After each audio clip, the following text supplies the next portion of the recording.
نہیں، جادو ہے آواز میں، پاگل کر دیتے ہیں سننے والے کو۔ کل شام کو آ رہے ہیں صوفی جبار کے ہاں، قوالیوں کی محفل جمے گی۔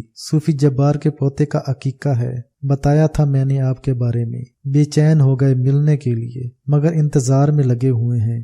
شام کو خود آئیں گے دعوت دینے۔ مجھے کچھ کہنے کا موقع دیے بغیر انہوں نے کلائی الٹی کر کے گھڑی میں وقت دیکھا اور بولے، ابے لو، کھانے کا ٹائم ہو گیا اور میں یہاں بیٹھا ہوں، کھانا لگواتا ہوں میاں صاحب، ہاتھ منہ دھو کر تیار ہو جاؤ۔ کھانے سے فراغت کے بعد اکرام نے پوچھا، خورجے میں کب تک قیام کریں گے مسعود بھائی؟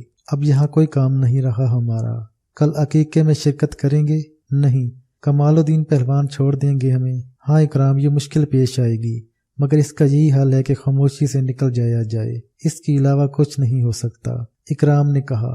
میں خاموشی سے کچھ سوچتا رہا، پھر میں نے اسے مخاطب کیا، اکرام تمہارا اب کیا ارادہ ہے؟ کیا ہو سکتا ہے بھائی؟ میری زندگی تو کھلی کتاب ہے، بہن کی تلاش کی حسرت ہے، وہ مل جائے تو جینے کی سوچوں، ورنہ زندگی کا اور کیا مقصد ہو سکتا ہے؟ میں تمہارے لیے کیا کر سکتا ہوں اکرام؟ میں نے کہا اور وہ چونک کر مجھے دیکھنے لگا، پھر آنکھوں میں آنسو بھر کر بولا، مجھے خود سے جدا کرنا چاہتے ہیں مسعود بھائی؟ یہ تو کرنا پڑے گا اکرام، تم میرا ساتھ کہاں تک دو گے؟ میں نے کہا اور وہ جھلک پڑا، پھر ہچکیاں لیتے ہوئے بولا، میرا بھی تو دنیا میں کوئی نہیں ہے بھائی، کوئی منزل بھی نہیں ہے میری، کوئی نشان بھی نہیں ہے کہ بہن کو تلاش کروں، بھٹکنا ہی ہے مجھے، اپنے ساتھ رہنے دیں مجھے بھائی، جہاں بھی جائیں آپ کے ساتھ چلوں گا، کبھی آپ کے کسی کام میں دخل نہیں دوں گا، آپ کا ہر حکم چھوٹے بھائی کی طرح بجا لاؤں گا، آپ پر کبھی بوجھ نہیں بنوں گا، میں اکیلا کیسے جی سکتا ہوں بھائی؟ وہ زاروں قطار رونے لگا اور میرا دل بھی بھر آیا۔ میں نے اسے سینے سے لگا کر کہا، تجھے میرا غم نہیں معلوم اکرام، تجھے میرے بارے میں کچھ نہیں معلوم میرے بھائی، میں بھی سینے میں طوفان چھپائے پھر رہا ہوں، میرا بھی بہت کچھ کھو گیا ہے، اتنا کچھ کھو گیا ہے کہ تو تصور بھی نہیں کر سکتا، میرے سینے میں بھی زخم ہی زخم ہے، مگر میرے لیے کچھ ہدایت ہیں۔ میں ابھی تو اسے کوئی وعدہ نہیں کر سکتا، میرا دل تیرے لیے دکھا ہوا ہے، لیکن میں شاید میرے پاس تیرے درد کا دمہ نہ ہو۔ خیر اللہ مالک ہے، دیکھیں گے، سوچیں گے کہ کیا کرنا چاہیے۔ تو اکرام تم اپنی بہن کو تلاش نہیں کرے گا؟ کہاں تلاش کروں، اتنا بے سود و پا ہوں کہ کوئی فیصلہ ہی نہیں کر سکتا، ہاتھ بندھے ہوئے ہیں میرے، پیر بندھے ہوئے ہیں، کوئی منزل نہیں ہے میرے سامنے، کچھ سمجھ میں نہیں آتا۔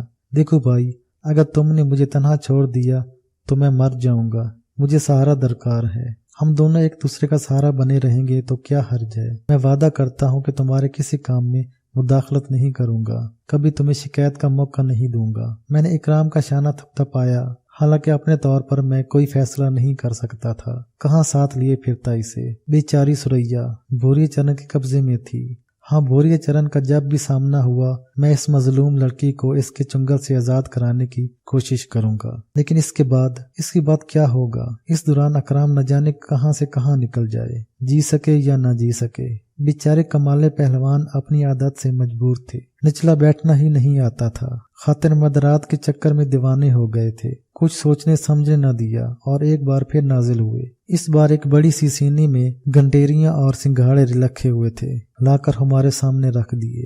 کالی تال کے سنگھاڑے ہیں، کیوڑے کے رس گلے، کھا کر دیکھو، کمرے بھر میں خوشبو نہ پھیل جائے تو ہمارا نام کمالے پہلوان نہیں ہے۔ اور یہ گنے لالا بنواری لال کے کھیت کے ہیں، جن کی ہم نے گنڈیریاں کتروائی ہیں آپ کے لیے میاں صاحب۔ چلو شروع ہو جاؤ، دیر نہ کرو۔ کمالے پہلوان ابھی تو کھانا کھایا ہے، اما کھانے کے بعد کی ہی تو چیز ہے، چلو چلو تکلف نہ کرو، کچھ بھی ہے، جوان تو ہو، یہی کھانے پینے کی عمر ہوتی ہے، اس عمر میں نہ کھایا تو پھر کیا بڑھاپے میں کھاؤ گے، جب منہ میں دانت ہوں گے نہ پیٹ میں آنت۔ چلو بھائی شروع ہو جاؤ۔ تم کیسے ہو؟ شکل دیکھنے لگتے ہو کھانے پینے کی چیز دیکھ کر، جب ہم جوان تھے تو نہ، بس یوں سمجھ لو، سمجھ میں نہیں آتا تھا کہ کھا کیسے جائیں۔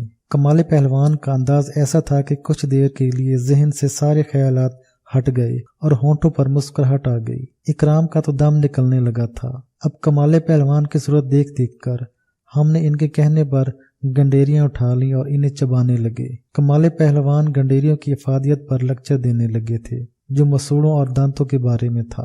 پھر خدا کے فضل سے کسی نے انہیں باہر سے آواز دے لی اور وہ چلے گئے۔ اکرام خاموش تھا، میں نے بھی کوئی گفتگو نہیں کی۔ بہرحال مسئلہ تو گمبھیر تھا اور اس بارے میں فیصلہ کرنا میرے لیے مشکل تھا۔ ہاں میں نے یہ ضرور سوچ لیا تھا کہ اب مدد طلب کیے بغیر چارہ کار نہیں ہے، مجھے ہدایات ضرور لینا پڑیں گی اور اس کے لیے مراقبہ کرنا پڑے گا۔ یہ وہ عام بات تھی جس کا فوراً ہی فیصلہ کر لیا جائے۔ چنانچہ گنڈیریاں اور سنگاڑے مصیبت بنے رہے اور اس کے بعد کمالے پہلوان ایک بار پھر آ گئے۔ اما ایک خوشخبری سنائیں آپ کو میاں صاحب، گنے کا رس نکلوایا ہے، رساول پکا رہی ہے گھر والی، رات کے کھانے میں مزہ آئے گا۔ میں نے کہہ دیا کہ ساتھ میں گوبھی گوشت پکا لے، کیسا رہے گا؟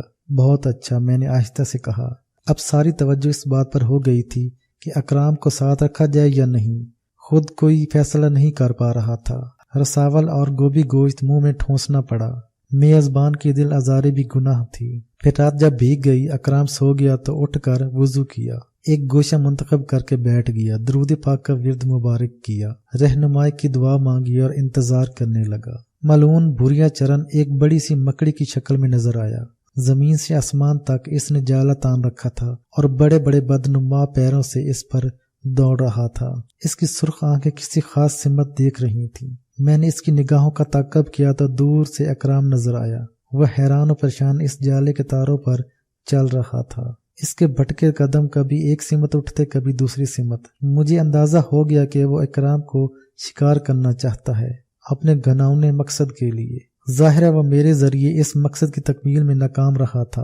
اب اکرام اس کی امید کا مرکز تھا، وہ آسانی سے اسے نہیں چھوڑ سکتا تھا، اس کے لیے سب کچھ کرے گا۔ پھر میں نے اسے اکرام کے عقب میں پہنچتے دیکھا۔ اکرام اس کی گرفت میں آنے والا تھا۔ اچانک ہی میں نے آگے بڑھ کر اکرام کا ہاتھ پکڑ لیا اور بھوریا چرن مجھے دیکھ کر واپس بھاگ گیا۔ اس کے ساتھ یہ منظر ختم ہو گیا۔ یہ گویا اکرام کو اپنے ساتھ رکھنے کی اجازت تھی۔ میں نے ذہن نشین کر لیا۔ اس کے بعد ذہن میں ریل چلنے لگی۔ میں خود کو ریل میں سفر کرتا محسوس کر رہا تھا۔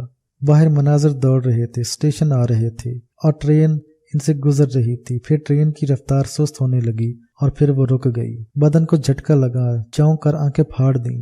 رات کا آخری پہر گزر رہا تھا، رہنمائی ہو گئی تھی، سفر کرنا تھا، یہی حکم تھا۔ لیکن کمالے پہلوان آسانی سے پیچھا چھوڑنے والے نہیں تھے۔ خاموشی سے نکل جانے کے علاوہ کوئی چارہ کار نہیں تھا۔ اکرام کو جگایا، وہ مزاج شناس ہو گیا تھا، سمجھ گیا اور خاموشی سے میرے ساتھ چل پڑا۔ ہم سیدھے اسٹیشن پہنچے، ٹکٹ خریدی اور ریل میں بیٹھ گئے۔ سفر شروع ہو گیا۔ دماغ میں رات کے واقعات کا تصور تھا۔ شام ہوئی، کوئی اسٹیشن آیا تھا، وہیں اترنے کو جی چاہا، اتر گئے۔ چھوٹی سی آبادی تھی، بستی کی دکانیں بند ہو رہی تھیں۔ قیام کے لیے مسجد سے بہتر اور کوئی جگہ نہیں تھی۔ مسجد بستی سے باہر تھی۔ جگہ پوچھتے پوچھتے پہنچ گئے۔ مسجد کے ایک کونے میں قیام کیا۔ بستی کے مسلمان کھانا لے آئے، ضرورت کے مطابق لے لیا، اللہ کا شکر ادا کر کے کھایا اور پھر وہیں آرام کے لیے جگہ تلاش کر لی۔ اکرام بھی کچھ تھکا سا تھا، اس لیے سونے کی اجازت طلب کی اور سونے لیٹ گیا۔ میرے ذہن میں بھی سناٹے اتر رہے تھے۔